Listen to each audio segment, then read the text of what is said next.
Hey, it's Dr. Amanda with Straightsmile Solutions, straightsmilesolutions.com, and this video is maybe more for orthodontists. I know most of my content is for general dentists and pediatric dentists who are launching or scaling ortho in their practices, but this is maybe more for orthodontists. I was actually on a podcast the other day. Wow, I mean, it really hit home. It was these orthodontists who just have crazy high student loans. I get that. Just did a video on that the other day, and they're watching their practices fall apart because their patients are going to general dentists to do ortho. And I've made content on that. That's exactly what happened to me in 2008, 2009.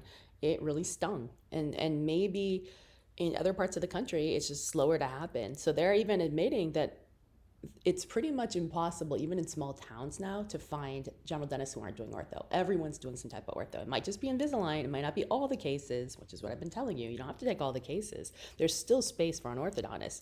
It's just all the easy cases are not getting referred. Just the really tough cases are getting referred.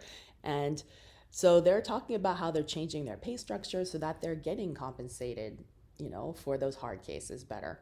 But it's tricky when you're using insurance. So a lot of them are talking about getting away from insurance. And so since they're like, well, if we're only getting the hard cases anyway, so do we really want to be locked down by insurance? They can use their insurance and go to the GPs or the DSOs. So, wow, that was interesting. That really surprised me. Otherwise, they're just working, honestly, they're just working on their experience. They're trying to make it the funnest, the bougiest, the most convenient experience possible. But it's probably going to end up being more of an elevated experience and a more of an expensive experience. And you guys might end up being the bread and butters, the general dentist and the pediatric dentist. So, and ultimately it really comes down to, your availability, the times that you're available, the experience, how quickly you can get in and out. I know one thing parents hate is they hate waiting. It's got to be like fast, in, out, boom, bam. And I think using virtual to try to get as much out of the way and as much communication out of the way and only having them come in when they really need to is really helpful. So anyways, yeah, the whole podcast was about how for them not to react emotionally when you guys tell them that you're doing ortho.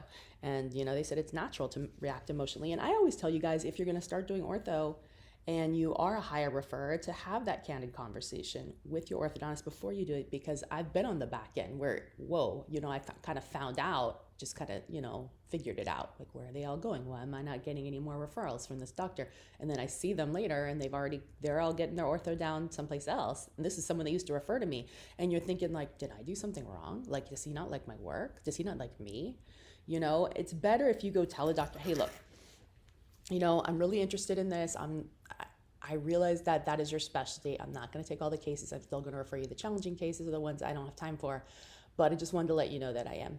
And it's not you, it's just business. That's all it is, it's just business. There's two different ways that orthodontists, like I said, they can say, that's cool, that's nice. A lot of them, like me, they say, okay, well, if you ever have any questions, let me know. If you get stuck, let me know.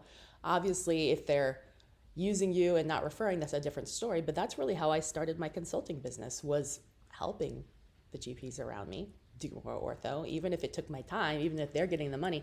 But in time, I was like, okay, well, it's not really increasing my referrals, but shoot, I should just start charging for this instead, So, I know plenty of orthos that they will help you with a case as long as you're referring them cases on a regular basis, quid pro quo, they'll help you with a case, with those easy cases. So, hey, you got to do whatever you got to do. I strongly recommend if you do that you get the right paperwork for that and do what I'm doing.